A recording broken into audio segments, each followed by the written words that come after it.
Welcome to Popternative, where we dive into topical discussions from the worlds of pop culture, social media, and sports. Here is your host, Peter Remoliotis, aka PD Beats. PD Beats here from Popternative, speaking to Matthew Lawrence with the film Double Threat, which is going to be available VOD June 3rd, Friday. Welcome to the show, man. Thank you so much for being here. Thanks for having me, man. No, it's really cool. You look at a lot of other projects you've worked on in the past. I feel like a lot of those projects, it was pretty clear cut in terms of what genre they were and what you kind of signed up for. This one is not the case. We're in kind of era of genre bending and everything. There's the action, there's the comedy. What's that like working on a genre bending movie like this, Matthew?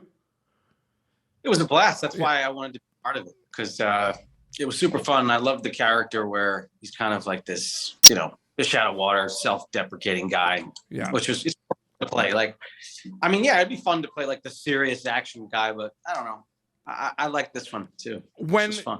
When you read the script for this, did you know right away this is a genre bending movie? There's going to be some comedy in here. It's going to have some car chases. You kind of knew what you signed up for a little bit.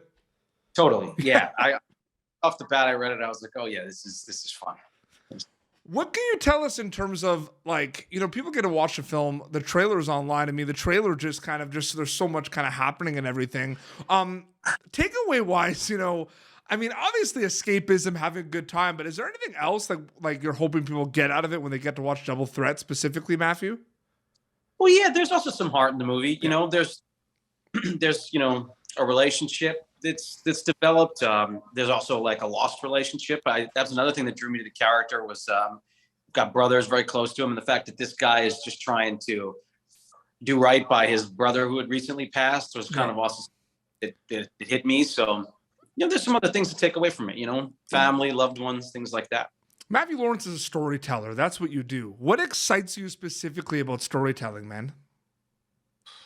You know what? It's what it's done for me. In my whether when I'm super sick or those darkest times in my life, with whatever you're facing in life, man. Sometimes putting on a good movie, it's literally the only thing that gets you by, and that to me is that's what I love about it. These stories that you can just for an hour and a half or 2 hours, you can get away from whatever it is that's going on. And yeah, absolutely. Movies or shows, cough, cough, Boy Meets World. It's that dream state experience, creating the whole environment is something that I just love. The whole storytelling aspect of it. From the beginning of it, sitting down and writing something to actually getting it in the development, getting it made, working with the crews and meeting all the different people and having just this crew of people who are all trying to strive for the same thing and create something that's better than each of us on an individual level. It's just something so fascinating and amazing about that. Yeah, the crew, absolutely. I feel like I'm seeing it more and more where people are talking about, my cast and my director. Now I'm seeing more the crew, and I'm happy to hear that. They're awesome. I mean, honestly, I've made more friends with the crew and behind the camera than I've ever made with people in front of the camera. So there's a real, I don't know, man. There's a real bond that occurs. They become your family. If you're in, they really do. And well, yeah, so it's not for them. There's no movie. I mean, I feel like that. Yeah. Yeah. Right. Which is interesting. When you were kind of younger, acting with your brothers and everything, did you have that did you know, because there's so many kind of routes you can go with storytelling. You can go behind the camera as well and everything. I guess you're a kid and you're acting and everything and you're focusing maybe on camera, but did it ever kind of come to mind that you want to maybe go behind the camera as well and write and stuff, or was acting something you were mainly focusing on? No, it's odd. I was never actually 100% focused on acting. It's kind of odd. I kind of found our family in a way. We started out singing and dancing. That we were a musical. Me and Mulder, we were a musical group before we were ever an acting group, and then it just slowly kind of became the acting thing. Over the 3 or 4 years, that's what then we became known for, and so we obviously stuck with that and went with it. But I was always fascinated by behind the camera. Always. Every time I'd go to set or I was on set or when I was allowed when I was younger to be on set, yeah, I was always by It's called Video Village, which is where they have the monitors. Yep. Always by the Village. I was always listening to the director or the producers. I was always watching the monitor, checking out when they were talking about framing and lighting, and I was always fascinated by the whole process. It's funny you mentioned that. I just wrapped this weekend. I wrapped shooting a film that I co-wrote and produced, the short film. So cool. It was pretty cool. Yeah, the Video Village. That's where that's the spot. You know what I mean? Which is amazing. There's not, because of kind of social media and streaming services, there's not a lot of shelf life for a lot of the kind of projects and movies and shows that you've worked on a long time ago. You know what I mean? I mean, I'm going to tell you right now, I honestly think that Boy Meets World is one of the greatest like TV shows ever created. Like I truly believe that, man. Like I really do.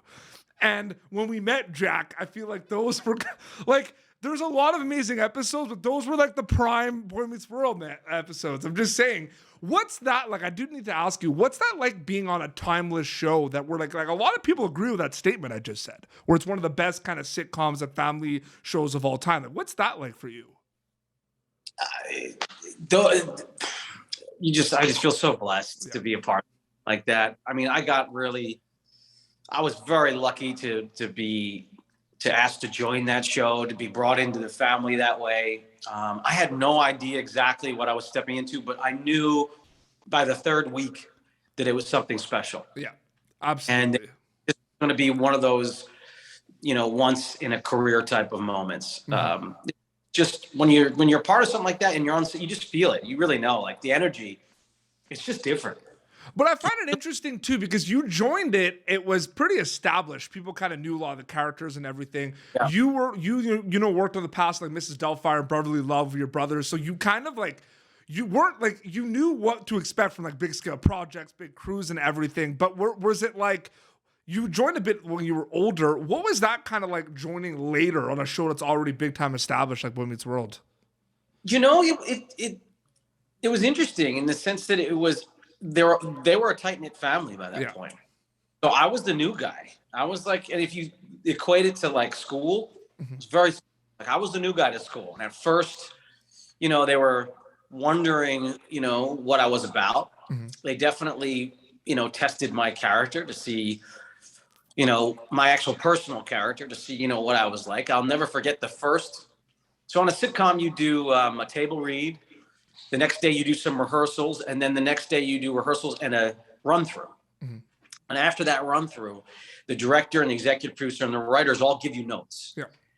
That first run through I had, I can honestly say I was pretty darn nervous. Yeah. Because like I said, they were all cool as a cucumber. They were settled into their characters. Everybody knew where to go, where was everything. And I was not. I was my second or third day. And I'm thinking, okay, maybe I'll get a few notes and I'll, be able to work on this. Every single note, the entire hour and a half was directed towards me. And at first, I got to say, it was so overwhelming. I'll never forget it. I kept a straight face, but when I got out of there, I started screaming and punching at the air. I called my mom and I was like, I just got raked over the coals. And I went, long story short, it was the best experience that ever could happen to me, because what they did was they laid it all out on what I needed to do to become part of this family. Mm-hmm. And so instead of slowly getting better and you seeing that, when the show started to hit the air, I was kind of already part of the family. They just threw me right into the fire. And when they do that, you got to learn and adjust like that. So yeah, 100%. And obviously, Jack was one of the best friends of Will's character, Eric Matthews. And I feel like it's the best thing, because the people that have watched Boy Meets World from the beginning to the end, and Will does a great job with this. And I've always wanted to know if it was natural, but there's a little kind of a personality, there's a change in Eric Matthews. He goes from being the nice, responsible brother to you and Jack and Eric just being insane and crazy. Pretty much. Yeah. We had a blast, man. We had so much fun. I think that was the second season I was on when they moved us into the apartment, and it was what's called the storyline. We had so much fun with that. We had a blast, man. That was probably some of my best memories. Jack, I'm having a hard time opening up this jar.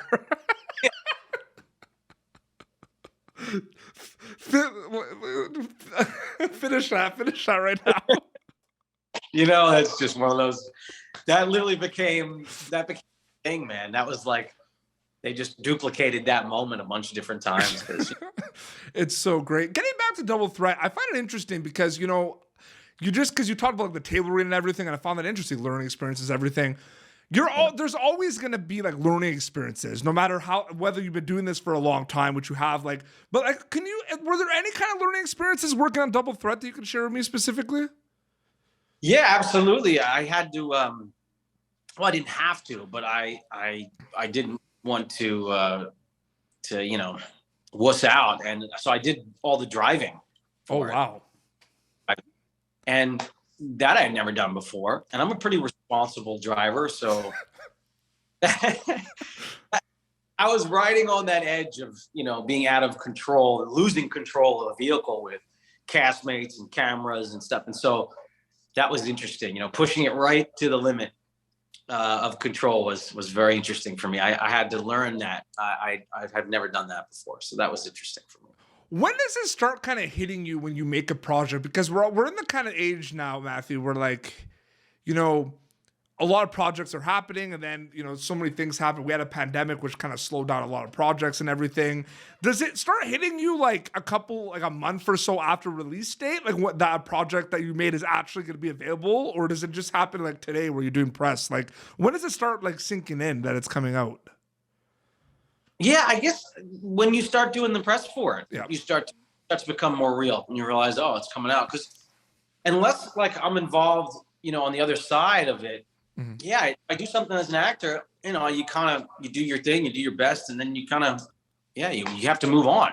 So, and you don't know what's going to become of it. So you kind of, I don't know, I kind of have that principle. It's like, and you know, I did what I could, but I now have to let go of the attachments and move on, and hopefully it comes back around and everybody gets to see it. And then when it does, it's a victory for sure. Cause you know, sometimes things just never get to see the light of day. Oh, absolutely.